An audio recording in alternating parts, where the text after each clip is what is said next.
Hello, everyone, and welcome back to the Jack and Joe show. Not going to be as positive an episode this week, but we will do our very best. Jack Kelly, how are you doing? You know what? Surprisingly, I'm okay given Saturday as a day. I'm in relatively good spirits. There's another game on tonight, and I'm looking forward to life ahead.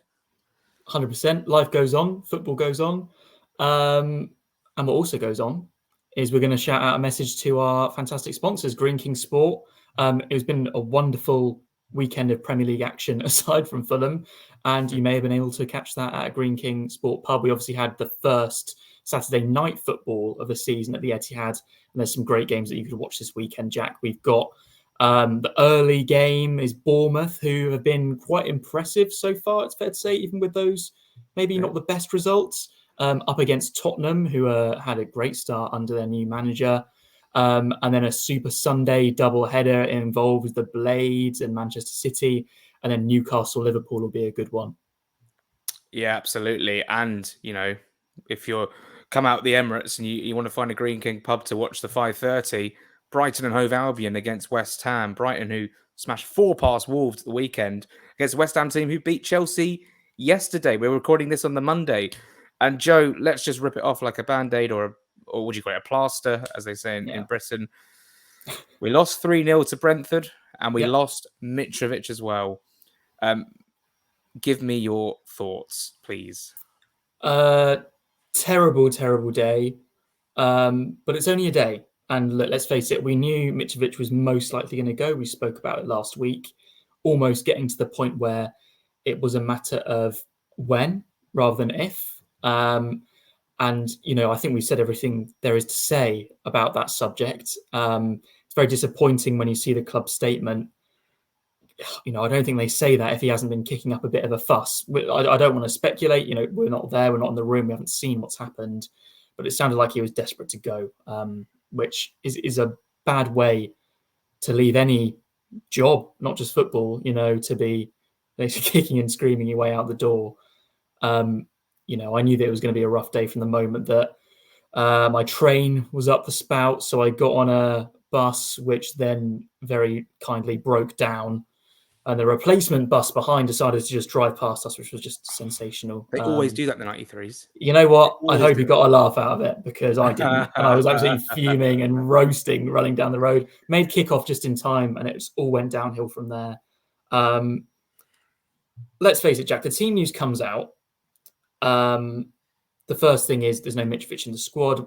We're thinking, that's injury related. It probably still is, although obviously he's now moved on.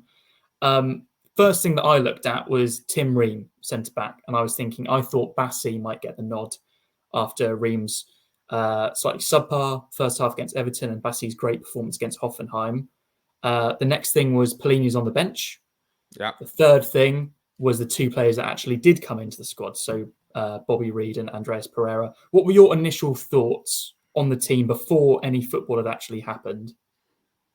I was fairly okay with it. I mean, I did think that Ream was slightly fortunate to maybe keep his place. And, you played Bassi for, I don't know how long he played against Hoffenheim, but I was still thinking he gave enough in that performance to warrant some sort of Premier League start. He looked really good on the ball, really strong, really commanding. But it was Diop who made the error, wasn't it, for the first goal? I suppose we'll come on to it in a second. But going off the team, I just thought that I know he scored the goal last week, and I know he's a great player, but I just didn't think there was enough firepower up front.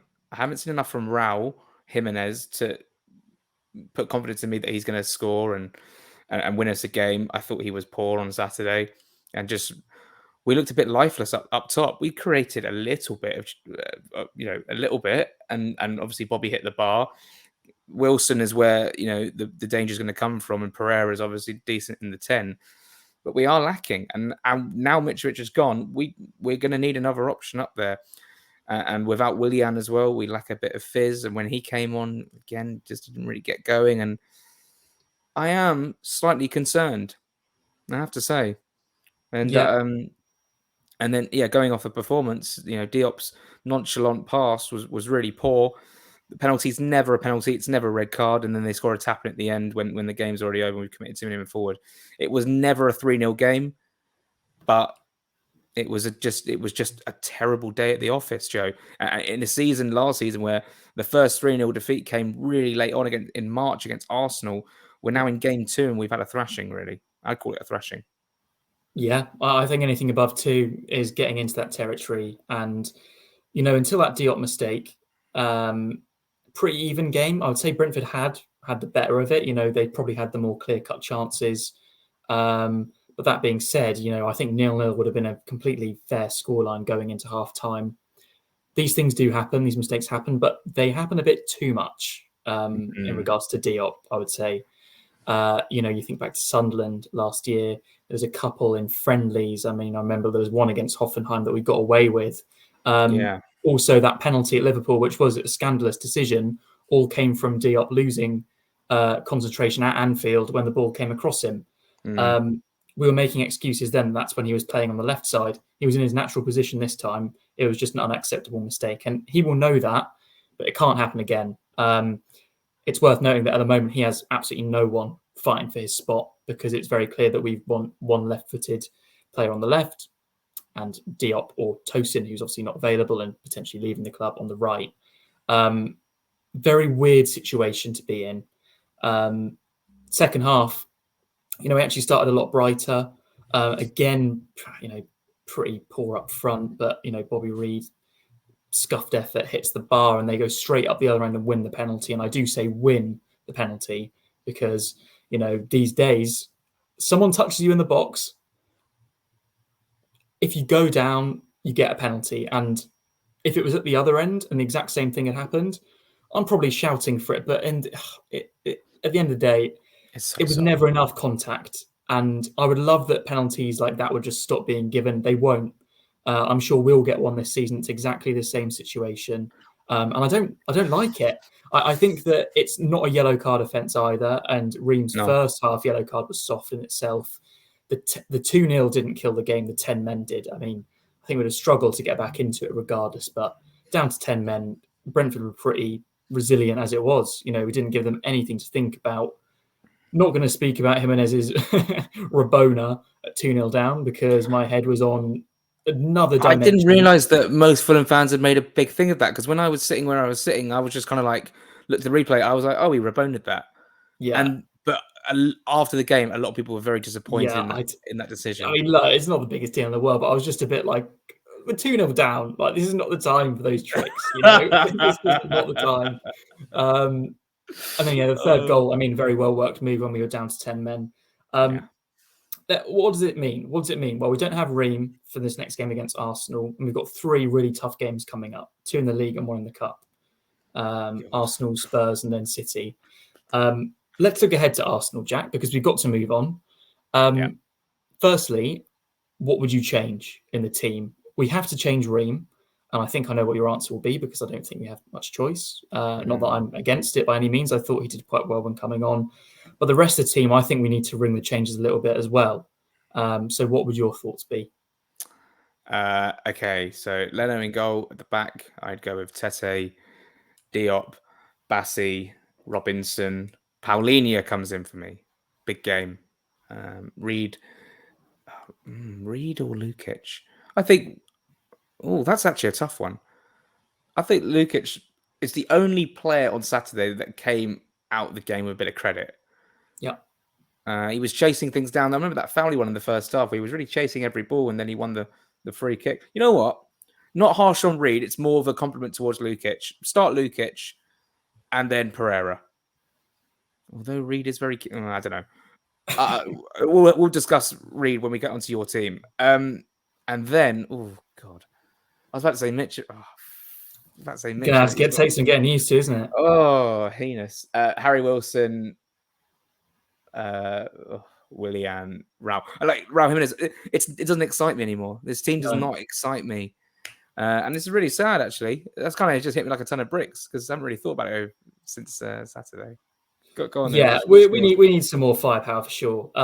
My team, very similar. Although one thing I'd be tempted by is Lukic or Reid. I mean, I thought Pereira was crap on the weekend. So I'd potentially just start both of them. And I know that sounds quite defensive, but I remember that 3-0 game at Craven Cottage.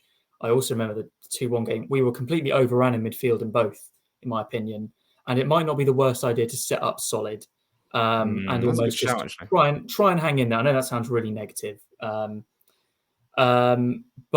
if not, I would start Lukic in this one. If it had to be one of them and Pereira, then I would start Lukic because I just thought that he's performed better than Reed over these last 2 games. I think he's offered more going forward, and I think that he's been a lot better in possession, a lot less wasteful. Pereira, wouldn't be against him starting at all. I thought he had a very bad day at the office, as did most of the team on the weekend. Very poor pass completion rate, and that was where a lot of our breakaway chance in the first half fell down, was at his feet. But that being said, he's a very important player for us, and set pieces might be key. So I'd be happy with either of those alterations. Equally, I'm not against Reed starting ahead of Lukic like you. I think we've got 2 very good players I don't there. mind, yeah. Up front, I think you've got to go the same. I was definitely for Bobby Reed starting on the weekend. I don't think he offered enough. But his Everton cameo, I think, merited him to have a chance. Willian now, I think we've got to see. And hopefully he can recapture some of that form from the end of last season and beyond. In terms of a score prediction, Jack, I don't feel good about this one at all. No. Well, I So mean, I almost think I'm not going to put a score prediction on it. I don't think we're going to get anything from this one. And I don't think that's a surprise. But what I would say is we went there last season, gave it a really good go, and we gave all the top 6 away sides a very good go away from home and merited more with our performances. So, the team hasn't changed since then. I know that Mitrovic is not there, but we went to, for example, we went to City and put in a great performance with Vinicius up front. So Mitrovic, we have it in us to pull out a great defensive performance. So if we can keep it close, I fancy us because at the time of recording, we've only seen Arsenal once in the league this season, and they might blow Crystal Palace away after we've said this. But against Nottingham Forest, it was a far more, I don't want to say even game, but a far more balanced game than I expected. Like they weren't completely overawing Forest. Yeah, the Forest managed to catch Arsenal on the break a couple of times. That's how they scored their goal through Awoniyi, through that pace from Ansi Elanga. And I don't think Willian's that fast. I don't think Wilson's that fast, but he's a good driver of the ball. And I remember the game we played at the Emirates last season. Cabana was our out ball, and obviously that, like, I was thinking about that whilst you were talking about your team, and it made me annoyed because I was thinking a player like Cabana could be quite helpful, but obviously he's not here. And I'm going to give a score prediction of 2-0 to Arsenal. Not too bad for us in terms of not a thrashing, but I do think Arsenal have that quality. We will see tonight when they play Crystal Palace. I don't wish injuries on anyone, but if they were to have a weaker team than they have tonight on Saturday, a few red cards, let's say. A few red cards. Maybe a couple of suspensions. Apart from that, it's all very quiet. Transfer front, Callum Hudson-Odoi is no closer. Other teams are coming in from now: Everton, Nottingham Forest. Silva on Saturday, he said we need loads more. It's getting. Am I worried? I'm not that worried because there's been some performances from other teams this season where if I were a fan of those clubs, I'd be extremely concerned. Everton, Wolves, Sheffield United, to name a few. Burnley and Luton have only played 1 game, but Fulham are in the conversation. I mean, you can caveat it with we were down to 10 men for a lot of the game and we made a mistake to concede the goal. But going forward, we don't create enough. We didn't do it against Everton. We didn't do it against Brentford. And that is a cause for concern, Joe. Any final thoughts? Because it's going to be a short one today. There's not much to talk about, really. Yeah, no, we haven't been helped by a very obvious lack of rumours. I'm not worried about our transfer business long term. I think we'll get the players in, but I mean, we needed them in for these games. What do we need? We need at least 5 in, I think, before the deadline. We 18, need another. 19, run it back. Yeah. Gosh. Timothy Fosu-Mensah, run it back. Oh. Well, we need 2 new fullbacks, Jack. We need Yeah. another midfielder to, I would say, to cover Polinia's position mainly. We need another winger. We need another centre half, regardless of Tosin going. We need another one, That's right. and striker. Well, And we the have. striker is now the big one, and we have been linked. Like we said, there's no rumours. There's no like substantial, reliable ones. We've been linked to every single striker in Europe since Mitrovic has gone, as will happen.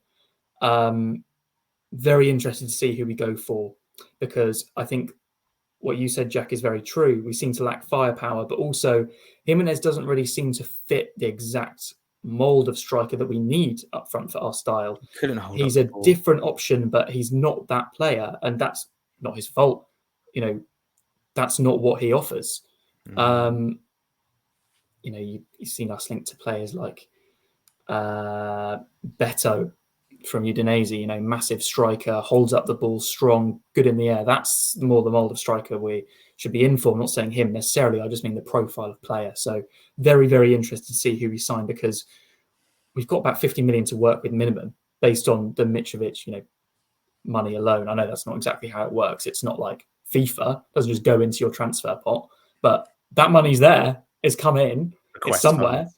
Yeah, request funds. I'd request a few funds right now, because if we can't cough up 8 million for Hudson-Odoi, I'm slightly concerned.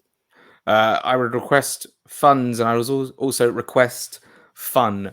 I want to have a good time on Saturday, regardless of the result. I'm actually going to be in the away end, which will be nice. Looking forward to that. Are you heading to Arsenal as well?